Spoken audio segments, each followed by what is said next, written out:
Caballo de Troya 6, página 299. Estábamos en el año 25, faltaba mucho para el arranque de la vida pública. Obviamente, en esos críticos instantes, ni Eliseo ni yo podíamos imaginar siquiera la extraordinaria razón que impulsó a Jesús de Nazaret a refugiarse a 2000 metros de altitud. Una razón que, por supuesto, justificaba plenamente las certeras palabras del Zebedeo. Y los cielos quisieron que estos esforzados exploradores fueran testigos de excepción de ese increíble milagro. Pero una vez más debo contener los impulsos. Es preciso que me ajuste a los hechos tal y como sucedieron. La cuestión es que, enredado en estos análisis y suavemente arropado por el susurro y la fragancia de los cedros, quien esto escribe como Eliseo terminó cayendo en un plácido sueño. Supongo que el cansancio acumulado y lo agrio de la última experiencia con los bucoles contribuyó igualmente a que ambos, sin querer, nos viéramos sumidos en aquel profundo y relajante descanso. Hoy, sin embargo, con la ventaja del conocimiento y la distancia, tengo dudas, serias dudas. ¿Fue un sueño lógico y natural? ¿Y por qué los dos a la vez? ¿Fue provocado? Solo él lo sabe. ¿Cómo describir aquel momento? ¿Cómo definirlo? ¿Absurdo? ¿Entrañable? ¿Muy al estilo de Jesús de Nazaret y de estos patosos exploradores? Veamos si soy capaz de pintarlo, aunque solo sea a grandes trazos. Primero vi a Eliseo. Se hallaba a mi lado zarandeándome nervioso. Estaba pálido. Con la mano derecha señaló al frente. Jasón, despierta, mira. Necesité unos segundos para ubicarme. El bosque, sí, los cedros, Tiglat enfadado alejándose, la cota 2000, el refugio con las provisiones, la espera, el maestro no podía tardar, el maestro. E intenté ponerme en pie a tal velocidad y con tal aturdimiento que, torpe de mí, fui a pisar los bajos de la túnica, precipitándome de bruces sobre el empinado terreno, y al punto surgió una risa, una cálida, familiar y contagiosa risa. Mi hermano solícito se apresuró a auxiliar a este desolado y confuso piloto, pero aquel evidentemente no era nuestro mejor día. Al levantarme, sin proponérmelo, golpeé con el cráneo la frente del ingeniero, derribándolo cuán largo era y perdiendo de nuevo el equilibrio, y ambos, como dos perfectos inútiles, rodamos por tierra. Las risas incontenibles arreciaron. Entonces aquellos estúpidos agatas lo observaron atónitos y con las bocas abiertas. Nos miramos y al comprobar la embarazosa situación ocurrió lo inevitable. Rompimos a reír con la misma fuerza, asustando al bosque con un sonoro concierto de carcajadas. Eliseo, con las lágrimas saltadas, me señaló con el dedo, burlándose, y yo, contemplando su no menos ridícula estampa, le imité doblándome de la risa. Pero el ataque me traicionó y me atraganté. Entonces el hombre se incorporó y, aproximándose, fue a golpear la espalda de este caído y cada vez más desconcertado explorador. Instantes después, en pie, disipadas las risas, sumidos en la sorpresa y antes de que acertáramos a pronunciar una sola palabra, Jesús de Nazaret abrió los brazos y, estrechándome, suscitó, Oheb, y repitió, Yakir Oheb, querido amigo. No soy capaz de explicarlo, no hay forma de articular y poner en pie el torbellino de sentimientos y sensaciones que provocó aquel abrazo. Gratitud, alegría, emoción, desconcierto.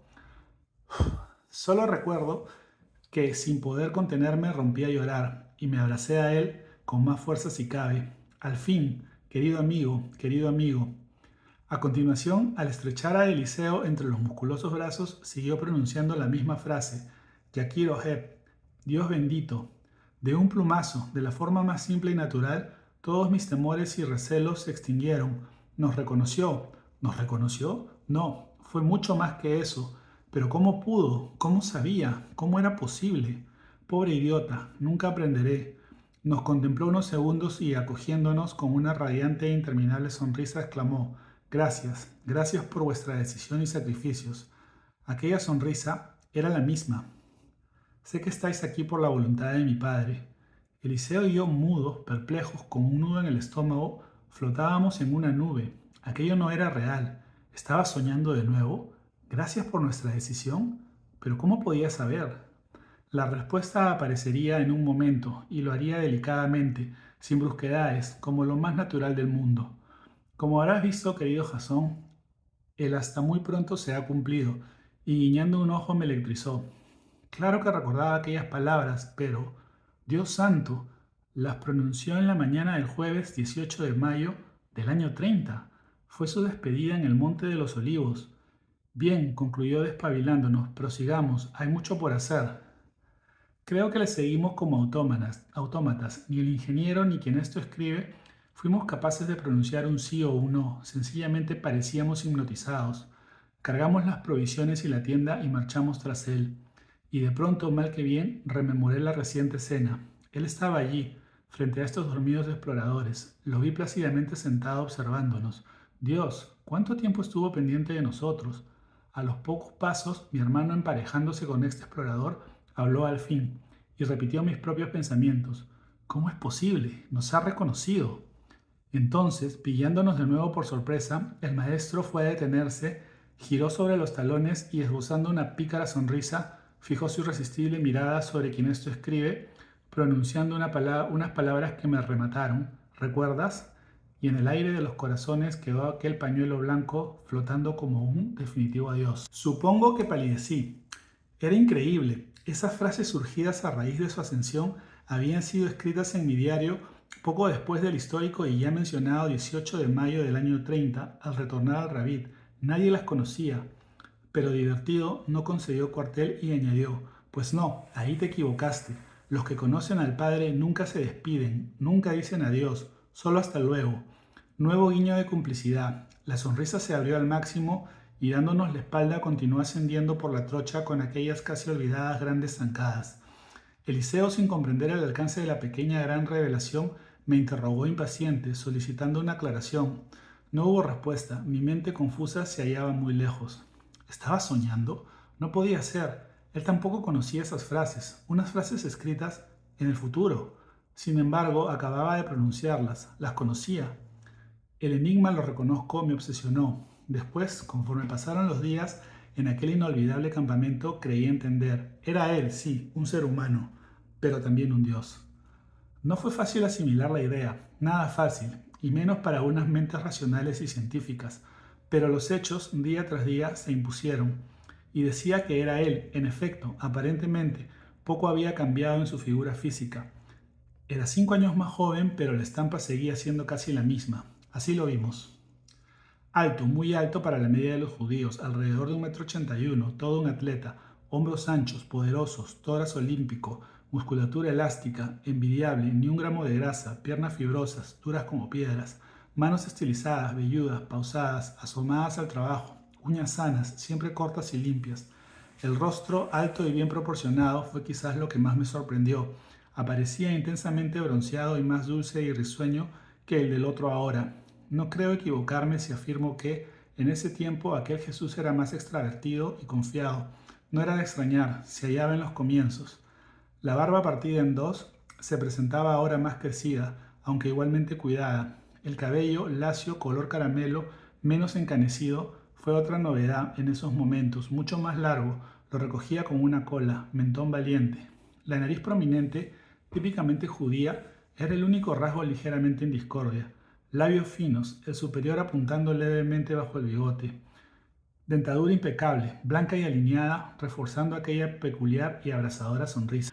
Frente audaz, alta y con las cejas rectas y bien marcadas, pestañas largas, tupidas, perfilando unos ojos rasgados. Los ojos, ¿cómo describirlos? Eran y no eran humanos, de tonalidad miel clara, líquida, vivos, furiosamente vivos, penetrantes como dagas, a veces insostenibles, dulces, compasivos, atentos, veloces, socarrones, amigos, sin necesidad de palabras.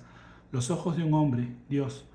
Un hombre irresistible, magnético, imprevisible, cercano, sabio, humilde y sobre todo en esos momentos, feliz. Tampoco el atuendo nos sorprendió. Vestía su querida túnica de lana sin costuras de un blanco inmaculado flotando hasta los tobillos, de anchas mangas y sujeta a la cintura, sin aprietos por una doble y sencilla cuerda trenzada con fibra de lino. Las sandalias en cuero de vaca empecinado, similares a las nuestras, aparecían notablemente desgastadas. Sí, así lo vimos. Un hombre ilusionado, un hombre que, como veremos, acababa de hacer su gran descubrimiento. Un hombre, lo adelanto sin la menor sombra de duda, que acababa de estrenarse como Dios.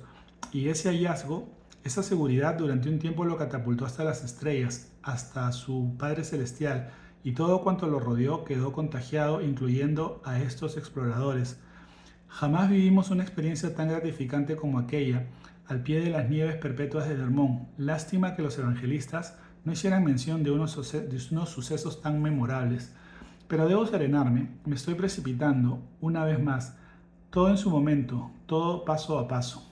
Ahora vencida la nona, las 3 de la tarde, solo contaba con el presente, solo contaba él. Y comenzaron a suceder cosas extrañas. ¿Extrañas? No, con él nada era extraño. Éramos nosotros los que no lo conocíamos suficientemente. Éramos nosotros los que habíamos forjado una imagen falsa, distante, erróneamente solemne de aquel cariñoso, espontáneo, cercanísimo y casi infantil Jesús de Nazaret. Y como digo, de improviso, el maestro se destapó tal cual era. Se detuvo de nuevo, señaló a lo alto y con el rostro grave anunció: el último friega los cacharros. Soltó una carcajada y dando media vuelta se lanzó cuesta arriba a la carrera. Eliseo y yo, atónitos, necesitamos unos segundos para reaccionar, y el ingeniero, finalmente comprendiendo, salió tras él, dejando a este explorador con 2 palmos de narices. Instantes después, picado en el amor propio, feliz, impulsado por aquella fuerza que seguía habitándome, tiré de la agotada musculatura en un vano intento de alcanzarlos.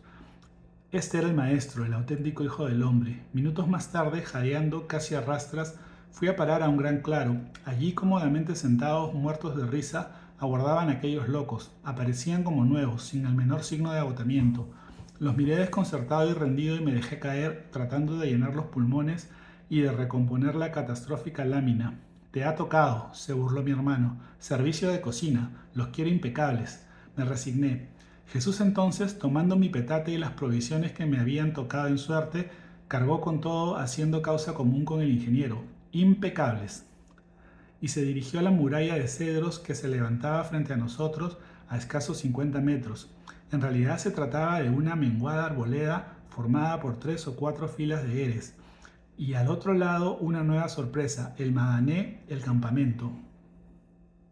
Eliseo también se detuvo y durante unos instantes, fascinados, recorrimos con la vista el increíble y bellísimo lugar. Me resultó familiar, yo conocía aquel paraje, pero al punto rechacé la ridícula idea. Jamás estuve allí.